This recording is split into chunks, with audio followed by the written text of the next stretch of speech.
Hello students, I hope you all are doing well. Today our topic is concept of legitimacy, which is chapter 3 of the book G.S. Badyal. Okay. So what is legitimacy? Legitimacy को main हम क्या कह सकते हैं, ये legality कह सकते हैं. ठीक है.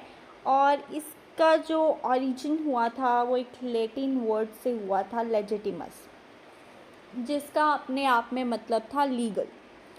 सो हम लोगों ने जैसे पिछले चैप्टर में ये वर्ड काफ़ी बार पढ़ा था, लेजिटिमेट, लेजिटिमेसी. ठीक है. सो फर्दर हम इसकी कैरेक्टरिस्टिक्स पढ़ेंगे. ये बेसिकली होता क्या है, ये कैसे पावर को एनहांस करता है. ठीक है. इन सब के बारे में हम पढ़ते हैं. आप लोग इसमें एस.एम. लिपसेट की डेफिनेशन लिख सकते हो अपने क्वेश्चन को और इफ़ेक्टिव बनाने के लिए. ठीक है. ये इजीली लर्न हो जाएगी. बाकी डेफिनेशंस थोड़ी टिपिकल हैं, बट ये इजी लैंग्वेज में दी हुई है तो हमें इसे लिखना आसान हो जाएगा. नेक्स्ट है characteristics of legitimacy. First characteristic है, it has the quality to create the faith. ये अपने आप में क्वालिटी रखता है लोगों का फेथ बनाने में. ठीक है. हम देखते हैं कि जो चीज़ लॉ के अकॉर्डिंग, कॉन्स्टिट्यूशन के अकॉर्डिंग होगी ना, उसे ज़्यादा प्रेफरेंस दी जाएगी रेदर देन हम लोग जो कह लो नॉन कॉन्स्टिट्यूशनल जो लॉज बनाए जाते हैं उनसे ज़्यादा ना हम इन्हें प्रेफरेंस करते हैं कि हाँ ये वाले जो राइट्स हैं या जो हमारी ड्यूटीज़ हैं या जो एक्ट्स बनाए गए हैं वो लीगल फॉर्म में हमें ज़्यादा बढ़िया लगते हैं, क्योंकि हमें लगता है कि लीगल हैं, हमारे लिए बनाए गए होंगे. ठीक है. कुछ सोच के और इन्वेंट करके ही इन्हें क्रिएट किया गया होगा. तो क्या है, हमें ऑटोमेटिकली फेथ हो जाता है उन चीज़ों पे. अब अगर वैसे कोई लीडर हो तो हमें पसंद नहीं होता, हम उसकी बहुत सी कमियां निकालेंगे. लेकिन जब हमारे सामने अथॉरिटेटिव लीडर हो, यानी कि जिसको लीगल बेस पे अथॉरिटी प्रोवाइड की गई हो, पावर प्रोवाइड की गई हो, हमें उस पर ज़्यादा बिलीव होगा कि नहीं वो बंदे का काम पक्का होएगा और हमें उसकी बात पे ही एग्री करना चाहिए. ठीक है. नेक्स्ट है, legitimacy minimises the use of force. अब जिसके पास सिंपल पावर है, इलीगल पावर है, वो क्या है, उसे फोर्स बहुत सारी यूज़ करनी पड़ेगी अपनी बात को मनवाने के लिए. बट जिसके पास लीगल पावर है, यानी कि अथॉरिटी है, तो उसमें क्या है, हम उसे कम फोर्स यूज़ करनी पड़ेगी. उसे सिर्फ यही बताना है कि मैं आगे जाके ये चीज़ करूँगा या मैं कि आगे तक बात पहुँचाऊँगा. ठीक है. लीगल वे में आपको वो आपको कंडोलेंस कर देता है, तो हमें उसकी बात पे ज़्यादा बिलीव करने लग जाते हैं, या कह लो हमें लॉ के अकॉर्डिंग हमें उसकी बात माननी पड़ती है. नेक्स्ट है, legitimacy changes power into authority. अब जैसे हमने रॉबर्ट ए डाहल की डेफिनेशन भी पढ़ी थी, that legitimate power is often known as authority, कि जब पावर को लेजिटिमेसी यानी कि लीगैलिटी मिल जाती है तो उसको अथॉरिटी का नाम दे दिया जाता है. तो ये किसकी वजह से हुई, लेजिटिमेसी की वजह से हुई. नेक्स्ट है, legitimacy determines the effectiveness of any political system. Legitimacy किसको मेन जो उस पॉलिटिकल सिस्टम की इफ़ेक्टिवनेस को बढ़ा देता है, कि जब हम पॉलिटिकल सिस्टम में लीगैलिटी को ले आएंगे, लाइक डेमोक्रेसी में क्या है, हर तरफ से लीगैलिटी प्रोवाइड करी जाती है, तो उस पर लोग ज़्यादा बिलीव करते हैं, उसी को ही best form of government consider किया गया है रादर दैन डिक्टेटरशिप को. ठीक है. नेक्स्ट है, agreement and acceptance is the basis of legitimacy. लोगों का अग्री करना और एक्सेप्ट करना उस चीज़ को, जो मेन बेस है लीगैलिटी का, लेजिटिमेसी का. ठीक है. लोगों की अगर एक्सेप्टेंस ही नहीं है तो वो लीगैलिटी नहीं कहलाएंगे. जैसे एक नई लॉ बिल्डअप करना है तो उसमें हमें मेजॉरिटी ऑफ पीपल्स जो हैं वो अग्री करनी चाहिए, एक्सेप्ट करने चाहिए. ये नहीं कि कुछ एक पर्सन्स ने अग्री कर लिया और आपने उसी बेस पे उस चीज़ को जो है वो लॉ बना दिया। ये नहीं होना चाहिए, ठीक है। Legitimacy depends upon the general social acceptance, वही जैसे मेजॉरिटी ऑफ पीपल का अग्री करना, एक्सेप्ट करना, ठीक है। तो ताकि स्टेबिलिटी बनी रहे सोसाइटी में, ज़्यादा कन्फ्लिक्ट्स ना हो। नेक्स्ट है legitimacy is closely related with values and beliefs of the people. Of course जब वो हर एक की एक्सेप्टेंस ले रहा है, अग्रीमेंट ले रहा है, तो वो क्या है, लोगों के बिलीव्स और वैल्यूज़ की रिस्पेक्ट कर रहा है, इसीलिए वो सबका एक्सेप्टेंस लेना उसका ज़रूरी हो रहा है, ठीक है। नेक्स्ट है legitimacy of institutions depend upon their rational utility, ठीक है। अब लेजिटिमेसी जो है किस चीज़ पे डिपेंड करता है कि कहाँ पे उसको वो चीज़ चाहिए और कहाँ पे मतलब लीगैलिटी को प्रोवाइड करना चाहिए और कहाँ पे नहीं करना चाहिए, ठीक है। तो ये डिपेंड करता है उनके कंपोजिशन पे या उनके थ्योरेटिकल बेसिस पे, ठीक है। तो वो कहते कि उनकी रैशनल यूटिलिटी पे ये बहुत ज़्यादा जो है एम्फेसाइज करता है, डिपेंड करता है। नेक्स्ट है types of legitimacy. Types of legitimacy में 5 टाइप्स हैं बेसिकली, बट 3 टाइप्स किसकी दी हुई है, डेविड ईस्टन की, और 2 टाइप्स जो हैं वो हम अदर टाइप्स में रीड करते हैं। जो डेविड ईस्टन ने दी हैं वो हैं ideological, structural and individual legitimacy. Ideological legitimacy क्या होती है, जब एक लेजिटिमेसी का सोर्स, लेजिटिमेसी को प्रोवाइड करने का सोर्स एक आइडियोलॉजी हो, ठीक है। जैसे एक अगर पॉलिटिकल सिस्टम एक स्टेट का है, वो कम्युनिस्ट आइडियोलॉजी पे बेस करता है, मार्क्सिस्ट आइडियोलॉजी के बेस करता है, तो उसको लेजिटिमेसी किस बेसिस पे प्रोवाइड कराई जाएगी, उसी आइडियोलॉजी के बेस पे ही उन्हें वो प्रोवाइड कराई जाएगी लेजिटिमेसी। लिबरल स्टेट्स में लिबरल आइडियोलॉजी के बेसिस पे उन्हें लीगैलिटी प्रोवाइड कराई जाएगी। नेक्स्ट है स्ट्रक्चरल लेजिटिमेसी।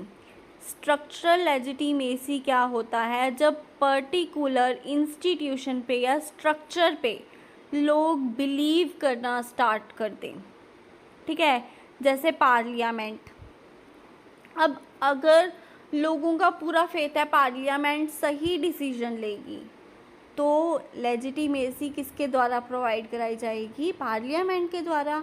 अगर वो चाहते हैं सुप्रीम कोर्ट को मतलब देना, रिस्पेक्ट देना, या उनका फेथ उन पे है, तो वो ऑफ कोर्स चाहेंगे कि कोई भी लॉ पास किया जाए, वो किसके सहमति से किया जाए, सुप्रीम कोर्ट की।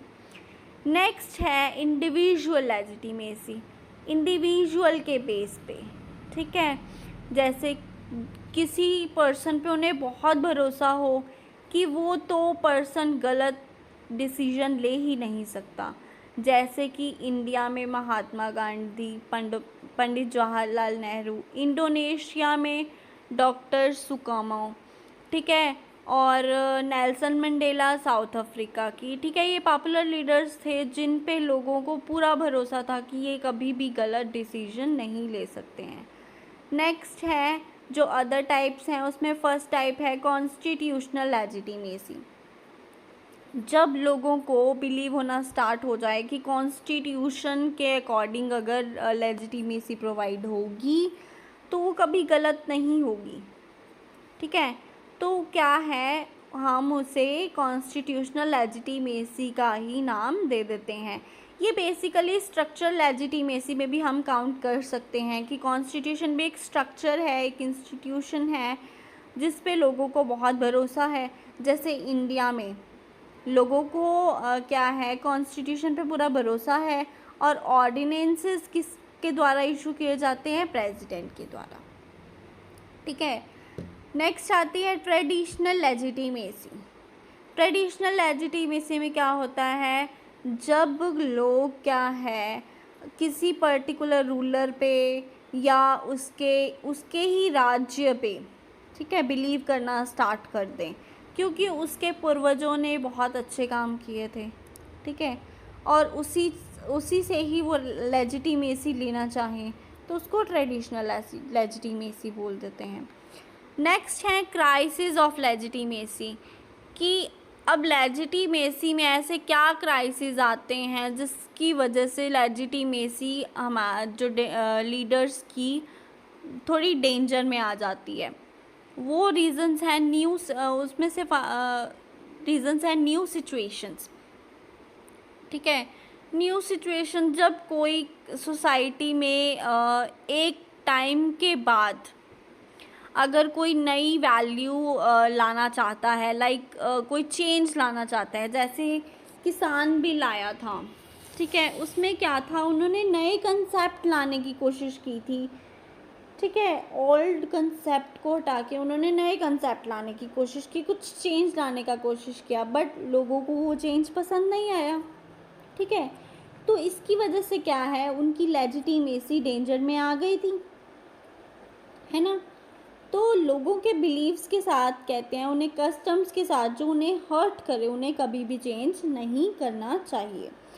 नेक्स्ट है threat to the traditional institutions, जब उनके ट्रेडिशनल इंस्टीट्यूशंस को ख़राब किया जाए, तोड़ा जाए, ठीक है, वो भी क्या है, उनकी लेजिटिमेसी पे क्राइसिस बन सकते हैं। नेक्स्ट है entry of new forces in politics, जब कोई नया ग्रुप या नई पॉलिटिकल पार्टी या इंटरेस्ट ग्रुप पॉलिटिक्स में ऐड हो जाते हैं, जो कि डायरेक्टली या इनडायरेक्टली एक स्टेट की पॉलिटिक्स को इन्फ्लुएंस करें, ठीक है, तब क्या है, सामने वाले की लेजिटिमेसी को डेंजर हो सकता है। Next excessive hopes from the political parties या पॉलिटिकल सिस्टम, वो कहते हैं जब हम कुछ ज़्यादा ही मतलब होप्स लगा लेते हैं कि हाँ ये पार्टी आएगी तो ये होगा, वो होगा, वो होगा, ये होगा, और जब वो पार्टी उन होप्स पे नहीं पूरी उतर पाती है तो फिर क्या है, हम कहते हैं नहीं ये तो पार्टी अच्छी नहीं निकली है, हमें शायद ये पार्टी नहीं लानी चाहिए थी, और इसमें क्या होता है, कई बार डिसॉल्व भी कर दी जाती है, ठीक है। नेक्स्ट है आइडियोलॉजिकल डिफरेंसेस, आइडियोलॉजिकल डिफरेंसेस होने के कारण भी, अब हर एक की आइडियोलॉजी सेम हो ये ज़रूरी नहीं है, डेमोक्रेसी में तो बिल्कुल भी नहीं है, हर एक के थॉट्स अलग हैं, हर एक की आइडियोलॉजी अलग है। तो अगर मेजॉरिटी ऑफ पीपल सोचते हैं कि ये जो लेजिटिमेसी जिसको प्रोवाइड की गई है वो हमारी आइडियोलॉजी से मैच नहीं करता है, तो वो उन्हें क्या है, लेजिटिमेसी नहीं प्रोवाइड कराएंगे, ओके। नेक्स्ट है मेन सोर्सेज ऑफ लेजिटिमेसी, हमें किस किस के द्वारा लेजिटिमेसी मिल सकती है, protection of life, liberty and property, general welfare, election manifesto, respect of old customs and traditions, efficiency of administration, charismatic personality, spirit of nationalism and ideology, ठीक है। तो ये बेसिक पॉइंट्स हैं, हमने पहले कैरेक्टरिस्टिक्स में भी पढ़े कि सोर्सेज हैं, बेसिस हैं मेन लेजिटिमेसी के, जिसके द्वारा हम इजीली लेजिटिमेसी को गेन कर सकते हैं, ठीक है। और methods to maintain legitimacy, legitimacy को बनाए रखने के लिए कुछ एक मेथड्स हैं, like respect for public opinion, लोगों के ओपिनियन का मान रखो, उनके ओपिनियंस को ही प्रेफरेंस दो। नेक्स्ट है respect for old customs and traditions, हमने जैसे देखा कि उनके ट्रेडिशंस और कस्टम्स के साथ कोई छेड़छाड़ नहीं करनी चाहिए। Change according to the changing situations and needs और सिचुएशन के अकॉर्डिंग अपने आप को चेंज करो, ठीक है। जैसे डिक्टेटरशिप पहले बहुत अच्छी फॉर्म, मतलब अच्छी नहीं, तब पीपल अवेयर नहीं थे और लोग आसानी से मान जाते थे, बट अब क्या है, पीपल अवेयर हो चुके हैं, ठीक है, तो उन्हें भी क्या है, लीगैलिटी में चलना चाहिए। नेक्स्ट है fulfilment of public needs, public को जो उनकी बेसिक नीड्स हैं उनकी क्या है, फुलफिल करनी चाहिए। नेक्स्ट है legal recognization, legal recognization basically क्या होता है कि जब अथॉरिटी को लॉ बेस पे एक्सेप्ट किया जाए तो लोग उस पर ज़्यादा बिलीव करते हैं, ठीक है। तो नेक्स्ट आता है चैरिस्मेटिक पर्सनालिटी। चैरिस्मेटिक पर्सनालिटी जैसे हम लोगों ने पढ़ा था, कोई अपनी सेक्रीफाइस के लिए, पैट्रियटिज्म के लिए, विजडम के लिए माना जाए और उसको हम लीगैलिटी प्रोवाइड कर दें, ठीक है। तो ये एक मेथड है लीगैलिटी को लेने का, लेजिटिमेसी लेने का, ठीक है। नेक्स्ट आ जाता है रेगुलर इलेक्शंस कंडक्ट होने चाहिए, तो ताकि लोगों को भी पता चल सके कि कौन उनके लिए बेटर है कौन नहीं। अगर पिछले जो इलेक्शंस में जिनको उन्होंने खड़ा किया था वो नहीं उतर पाए तो उन्हें चेंज कर पाएँ, ठीक है। नेक्स्ट आता है डेमोक्रेटिक गवर्नमेंट। आज के टाइम में बेस्ट गवर्नमेंट हम देखते हैं डेमोक्रेसी ही एक ऐसी फॉर्म है जिसमें हर तरफ से सिटीजन्स बहुत ही राइट्स को एंजॉय कर रहे हैं अच्छे से, ठीक है। नेक्स्ट है participatory political culture. Political culture में भी लोग एक्टिवली पार्टिसिपेट करते हैं, ठीक है। नेक्स्ट है separation of political institutions from armed forces. Armed forces से पॉलिटिकल इंस्टीट्यूशन को अलग रखना चाहिए, क्योंकि अगर आर्म्ड फोर्स और हमने पॉलिटिकल इंस्टीट्यूशन को मिक्स कर दिया तो हो सकता है मिलिट्री पावर यूज़ करके वो लोग डिक्टेटर्स का जो है रूप ले लें, ओके। तो नेक्स्ट आ जाती है importance. Importance we all know that, हम लोगों ने चैप्टर पढ़ा है लेजिटिमेसी में आके लेजिटिमेसी की क्या इम्पोर्टेंस होती हैं। एक गुड एडमिनिस्ट्रेशन मिल जाता है, लेस एक्सपेंसिव होता है, पावर को अथॉरिटी में चेंज करता है, एफिशिएंसी लाता है और स्टेबिलिटी लाता है एडमिनिस्ट्रेशन में, ओके। नेक्स्ट है methods to measure legitimacy. Legitimacy को मेजर करने के क्या मेथड हैं कि quantity of the use of coercion. Coercion का देखना कि कितना ज़्यादा यूज़ हो रहा है या कितना कम यूज़ हो रहा है, ठीक है। अगर क्वर्जन का ज़्यादा से ज़्यादा यूज़ हो रहा है पॉलिसीज़ को इम्प्लीमेंट करने में तो क्या है, लेजिटिमेसी की कम क्वांटिटी है। अगर नहीं तो फिर क्वर्जन का लेस यूज़ होगा और लेजिटिमेसी मोर होगी, ठीक है। नेक्स्ट है attempt to overthrow the government. Next है effectiveness of administration, popularity of government, cooperation with the government. ये सब पॉइंट्स हम लोग पीछे क्लियर करके आ चुके हैं, okay students, I hope you all understand and please subscribe, like and share my videos and channel. Thank you so much.